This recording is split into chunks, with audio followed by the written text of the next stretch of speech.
नाव मधुकर सदाशिव मोरे। माझं वय 67 वर्षाचं मी आहे। माझ्या फॅमिलीमध्ये माझी मिसेसच आहे। मला प्यारल्याचा अटॅक असा आला की मला खासी आली, खूप जोराची खासी आली। खासी आल्यामुळे मला हातपाय थरथरले आणि मी पडलो आणि त्याच्यामुळे माझा हाताचा मला शॉक झाला।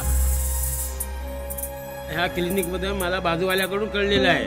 मला त्यांनी सांगितलं की असं असं जा, तिथे प्यारल्याचा चांगला उपचार होतो आणि हे एकदम स्वस्तामध्ये म्हणजे गरीबाला ते पोचल असं आहे। काही ह्याच्यात जास्त पैसा घ्यायचा येत नाही, काही नाही।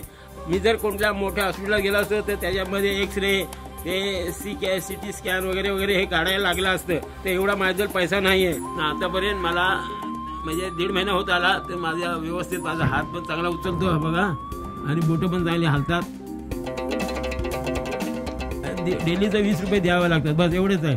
आपण तर 20 रुपये घ्या, आपण 50 रुपये घरी असं खर्च करतो। ॲक्युपेंचर म्हणून करतात, ते केलं मला आणि त्याच्यामुळं मी चालता बोलता राहिलो। मला माझी ही जबान येत नव्हती मला जास्त। हात बघितलं तर हाताला पण सुद्धा हे झालं, माझं तोंड वाकडं होतं, ते वाकडं होतं ते सरळ झालं। चांगला मी बोलतो, चांगला मी लोकांजवळ बाता करतो, गोलीबारपर्यंत मी चालत जातो।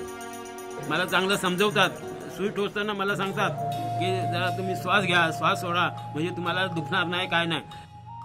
मी येत राहिलो आणि ह्याच्या पुढे सुद्धा मी येईन, कारण माझा हात, माझी तब्येत चांगली सुधारली, माझा प्यारलेस गेला चांगला वाटतंय, मला चांगलं होत झालेलं आहे असं मी सगळ्यांना सांगतो।